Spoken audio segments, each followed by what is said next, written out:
Listo, el avión acaba de llegar, estás aterrizando. ¿Qué cosas debo hacer apenas llego a este país? Y eso es lo que yo te voy a decir hoy en este video. 7 consejos o 7 trámites que tienes que realizar sí o sí apenas llegues a España. Y esto es lo que yo te quiero transmitir a ti, mi experiencia, para ahorrarte tiempo. Y en el último consejo te voy a ahorrar dinero. ¿Y quién no se quiere ahorrar dinero? Así que vamos de una vez. Hola amigos, yo soy Boris Luque y bienvenidos a su canal. Si estás llegando por primera vez a mi canal, pues te doy la bienvenida, y si ya me has visto, te agradezco nuevamente. Este video es de sumamente interés y vamos con el primer consejo, que sería el alojamiento. Y este consejo lo voy a dividir en dos. Uno, si ya tienes algún conocido o familiar que esté viviendo aquí, y dos, si no tienes a nadie. Obviamente, si no tienes a nadie, te toca llegar a un hotel o a un Airbnb mientras buscas tu alquiler. Y el otro, si tienes un familiar que te pueda recibir, pues sería ideal. Es el escenario perfecto. O si no, si tienes algún amigo o un familiar que quizá no te pueda recibir, pero que te ayude a buscar el alojamiento, pues también ayuda. En mi caso, una amiga me ayudó a mí y llegué directamente a un hotel, eso sí, los primeros 5 días, y luego me fui para el piso que habíamos planificado. Yo también hice esto con un compañero que justamente unos días antes de la fecha de que viniera, obviamente, empecé a llamar yo le mandaba los pisos a él y le decía, mira, ¿te parece? E íbamos coordinando ya visitas de tal manera para cuando él llegara, ya tuviéramos esa semana llena de visitas. Así que esto es una buena recomendación y sobre todo nunca pagues nada por adelantado. Y lo segundo que te recomiendo hacer, independientemente hayas conseguido alquiler o no, o sea, ya todas estas cosas que te voy a decir las puedes hacer desde el hotel. Y esta cosa es que compres una línea telefónica. Uy, el sol está bastante fuerte, la verdad. Ajá, miren, disculpen. La línea telefónica. Les voy a comentar mi experiencia, ya que yo cometí un error. Yo, por mi parte, yo llegué súper céntrico en un hotel por Sol y compré mi línea telefónica en un locutorio. Estos vienen siendo como una especie de mini negocios donde venden línea telefónica, carcasas, cosas electrónicas. Ahora, para comprar el chip, sí o sí necesitas un documento de identificación. Yo por mi parte lo compré con el pasaporte. Entonces mi error fue comprarlo aquí en este locutorio y de repente cuando veía las llamadas, el chip estaba como clonado. Me llegaban mensajes por WhatsApp en árabe, en inglés. De repente me querían llamar a mí y caía el teléfono a otra persona en otro idioma. Así que lo que les diría es directamente vayan a comprarlo en una agencia como tal, que ya sería por ejemplo Vodafone, Digi, Orange, ya hay varias. Yo por mi parte lo compré con Vodafone, pago nada más 10 euros mensual y tengo giga bastante, me sobra. Así que lo recomiendo. Lo tercero que te recomiendo hacer es que tramites tu documento de residencia, sea cual sea la razón por la que hayas venido. Si eres ciudadano europeo, pues haz todos los trámites para que tengas tu número de NIE. Si vienes por estudio, haz tu visado correspondiente. Y si vienes por asilo, pues apresúrate a tomar esta cita, ya que está un poco complicada, en el cual, por cierto, en la descripción de este video y al final te voy a dejar un video mío hecho de cómo solicitar esta primera cita. ¿Ok? Primero ven este video y le voy a dejar todas las herramientas necesarias para hacer todo esto. Espero estén tomando notas de todo esto, porque fíjense que uno cuando llega aquí, llega en verdad con la cabeza vuelta loca, llega desesperado y es mejor tenerlo todo anotadito. Háganlo en un cuaderno o en su blog de notas del teléfono para que tengan los pasos a seguir así uno tras otro. Y con esto vamos al próximo consejo. Y el otro tema súper importante es el del abono de transporte. Sacar esta tarjeta, la cual se saca de forma online.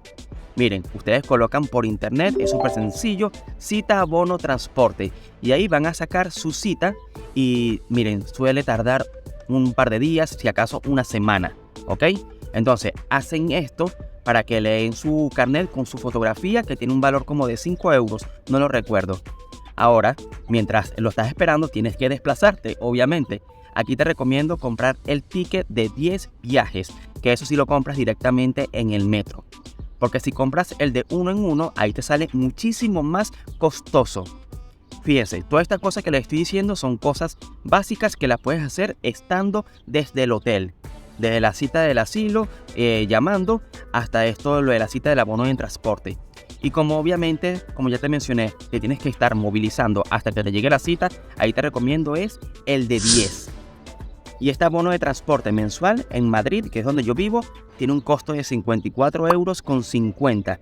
Actualmente hay una reducción en el precio, que es por este primer semestre, pero te doy el precio completo. Y miren, la verdad que es súper conveniente porque pues te montas las veces que quieras en el tren, en el autobús. Entonces, si sales constantemente, ya sea que estás trabajando o estás buscando empleo o estás visitando varios pisos para alquiler, pues te conviene, porque si vas de 10 en 10, ahí sí no es nada rentable. Ahora, si no suele salir bastante, pues ahí sí, sigue con el de 10. Y ahora vamos con mi parte favorita, que es agradecerte a ti que estás suscrito, que siempre me comentas, me regalas un like. Y a las personas que no lo están, las invito a suscribirse y a activar la campanita de notificaciones para que YouTube te avise cada vez que suba un nuevo video. Les recuerdo que voy a estar subiendo 2 semanales. Por ahora van a ser los miércoles y los sábados, así que estén sintonizados. Mío, no consigo un lugar para ocultarme del sol. Y antes de pasar al quinto punto, te recuerdo que en el séptimo te voy a dar un consejo para ayudarte a ahorrar dinero. Y este quinto punto no lo dejé de esta posición por casualidad, ¿sí? ¿Por qué? Porque va relacionado al primer punto, que es el tema del alquiler, de cómo conseguir vivienda, y este viene siendo el tema del padrón, los cuales van de las manos. Ahora te explico levemente qué es el padrón. El padrón es un certificado que emite el ayuntamiento en el cual dice dónde vives tú, salen todos los datos. Miren, ya tengo un video hablando de esto del padrón, el cual también se los voy a dejar en la caja de descripción. Así que fíjense, les estoy dejando todas las herramientas a la mano para que ya tengan toda esta información. Porque si estás viendo este video es porque te interesa y necesitas saber la otra información, la cual te la dejo aquí. Así que termina de ver este y vas a verlo todos de forma inmediata. Y si te preguntas si este tema del padrón es importante, sí, y bastante. Porque miren, con el padrón te sirve para los temas del asilo, de los arraigos, para la tarjeta sanitaria, que ya vamos a hablar de eso. Y fíjense, va de la mano. O sea, tú para empadronarte tienes que estar alquilado, ya sea con un domicilio fijo o una habitación. Por eso va relacionado, como ya mencioné, con el primer punto. Así que esto no lo pueden dejar pasar por alto. Y este próximo punto va relacionado con la salud, el cual viene siendo sacar tu tarjeta sanitaria. ¿Y qué pasa? Que para sacar tu tarjeta sanitaria, adivina, tienes que tener el padrón. Sí, te piden el padrón y un documento tuyo. Ahora, ojo, atención. En el caso mío, por ejemplo, que yo soy solicitante de asilo, a mí me pidieron, fue llenar primeramente un formulario como solicitante de asilo. Pero en el documento de identidad me pidieron fue el número de NIE. Y este número de NIE lo obtenemos una vez ya asistimos a la primera cita. ¿Me entienden? O sea, no lo pude hacer en mi caso con pasaporte. Entonces ya tenía mi cita de asilo y había asistido a la primera cita y ya tenía mi certificado de padrón. Fíjense cómo todo va relacionado. Ahí fui y para el sistema de salud más cercano a mi casa llené mi formulario y me dieron una cita para dentro de 2 meses. Cualquier cosa me fuera a atender para allá con ellos. Y hoy día ya tengo mi tarjeta sanitaria. Y hay personas que dicen que con el pasaporte puedes ir a atenderte al hospital gratis. Esto es falso. ¿Por qué lo digo? Porque ya yo lo hice. Miren, cuando llegué a España al tiempo me dio COVID, me vino a dar fue aquí. Y yo soy el tipo de personas que va al hospital únicamente cuando se está muriendo. ¿Quién como yo? Entonces fui al hospital, en este caso el de La Paz. Ya yo había hecho el trámite, perdón, no lo había hecho todavía, el de la sanidad. Pero fui con el pasaporte y me dijeron si tenía mi tarjeta sanitaria, les dije que no. Y me dijeron que sí, que me podían atender, pero que luego me iba a llegar una factura a la casa. O sea, si te atienden, obviamente no van a dejar que te mueras, pero sí te lo cobran. Por eso es importante hacer esto. Y para darles un consejo, como me gusta dárselo a ustedes, si tengo la oportunidad, le doy toda mi información. Y es que si, por ejemplo, ustedes se quieren pagar un seguro médico privado, háganlo directamente con la aseguradora, ¿ok? No lo vayan a hacer con el banco, que esto es el último punto que vamos a tocar. Que ahí es cuando les dije que se iban a ahorrar algo de dinero. Háganlo directamente con la aseguradora, ya que les va a salir mucho más económico. Pero este no es el consejo que les voy a dar al final. Así que seguimos. Y este último punto es que todas las personas que vamos a llegar a España, obviamente necesitamos tener una cuenta bancaria. Para la hora en la que estemos trabajando, pues nos depositen ahí, o ya sea para ingresar nuestro dinero que nos trajimos para acá. Ahora, ¿qué bancos nos permiten abrir una cuenta con pasaporte? Que eso es un video que ya tengo por ahí, pero te lo voy a adelantar de una vez. El banco BBVA y la empresa de correos también tienen una tarjeta que la recomiendo bastante. Pero adivinen qué.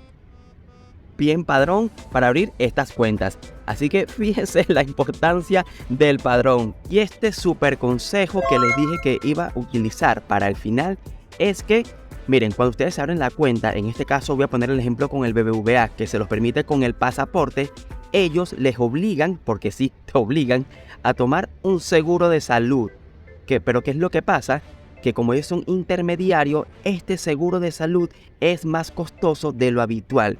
Y en el video que te voy a dejar por acá, o sea, fíjense, le voy a dejar varios videos. El de la cita al asilo, el del padrón y el de la tarjeta para que vayan a verlos todos. Pero en ese video, el de la tarjeta, ahí te voy a enseñar cómo abrir tu cuenta bancaria en el BBVA.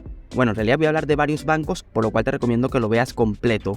Pero al final te voy a dejar ese consejo, al final de ese video, de cómo abrir tu cuenta bancaria y vas a seguir sin el seguro. Porque como te digo, ellos te piden un requisito que la abras con el seguro. Pero yo te voy a explicar cómo vas a omitir ese seguro y vas a seguir con tu cuenta.